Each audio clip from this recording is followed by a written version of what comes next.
What's up, YouTube? This is Elder Stacy Zanders coming to you with another video. But before we get into the video, I just would like to say, please subscribe to my YouTube channel and make sure you hit the like button. Please hit the like button. It's very important for you to hit the like button. And then hit that notification bell to get all the latest updates on when I release new content. But in this video today, I'm going to be talking about leadership. I'm going to show you how leadership is developed in the children of Israel, how God even taught Moses. God gave Moses a master class on how to select leaders. That's going to be part one. Then we're going to have part two of this video is going to be inspiration and leaders is of paramount importance. And then we're going to take a look at how Moses inspired the people. And after he inspired, they left his presence, and those individuals came back to give what was needed for the work that needed to be done. But we're going to get into this video and we're going to take a look at this. And this, like I say, this is not only as applicable in the church arena, but if you are a manager, if you are a business owner, if you're over an organization, a foundation, whatever it may be, this is going to be some very useful information. Because as I always quote in my videos, and those that apply, Peter said that God has given us all things that pertain unto life and unto godliness. So we're going to have a two-part series here about leadership, and we're going to take a look at this, how God began this transition with Moses when it came to him building the tabernacle. But we're going to look at a key scripture here and in chapter 30 of Exodus, and going to take a look at this.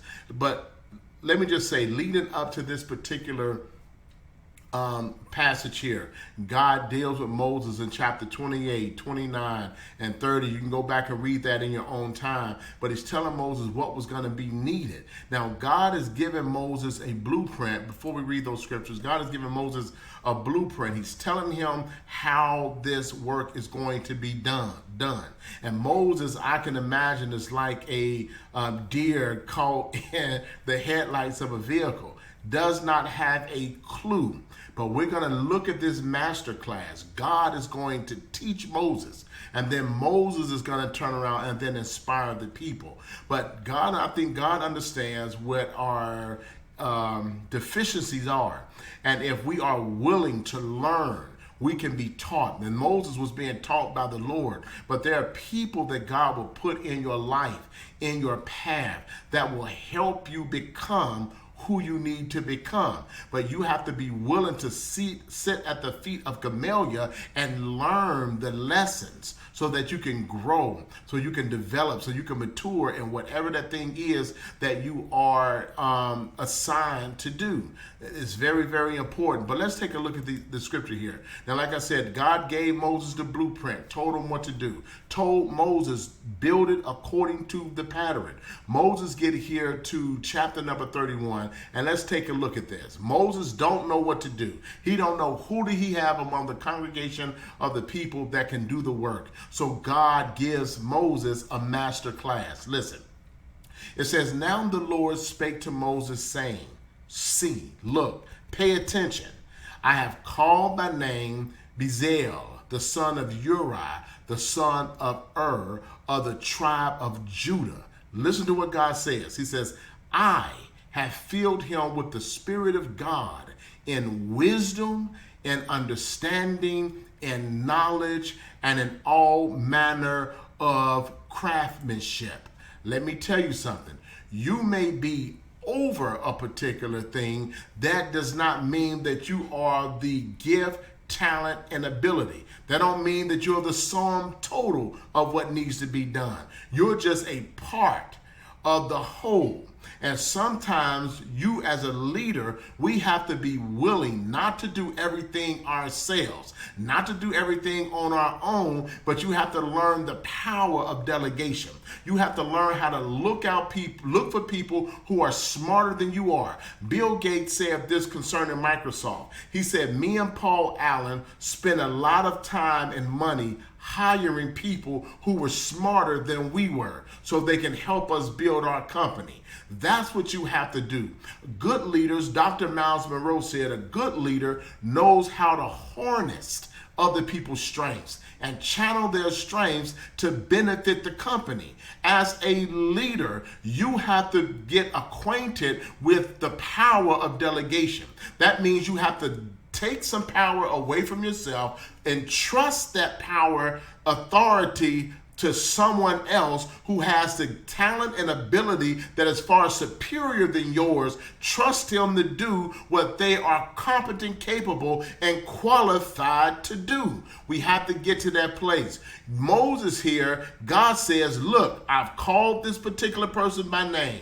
And he says, I have filled him in wisdom, understanding, knowledge, and in all manner of craftsmanship. Verse 4, he says, to devise artistic works, for work with gold, with silver, and with bronze, and in the cutting of stones and settings, and in the carving of wood, to work in all manner of craftsmanship.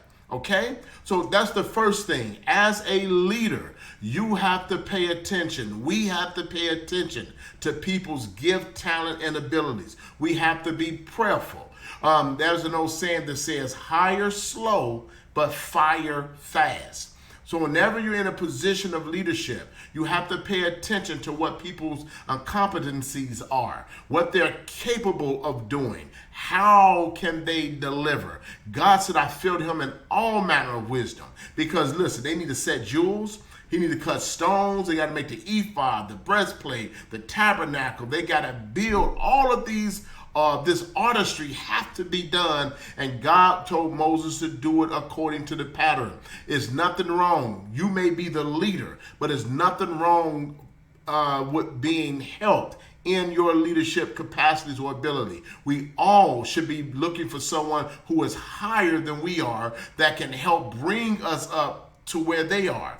I've talked about this in the video before, that the people in our lives, we all need three types of people. We need three types of friends. We have three types of friends. So we dealt with it. You can go back and look at that video there that I have, the people in our lives. But here God is teaching Moses that you can't do it yourself, but I have given people gifts, talent, and abilities that can assist you in the program of getting and accomplishing these things. But I'm saying to you as a leader, you cannot be afraid to delegate. One of the most powerful things you can do as a leader is to delegate authority to other people and help them help you accomplish the goal that you, or the task that you have in hand. Let's continue on with this next verse here, in verse number 6.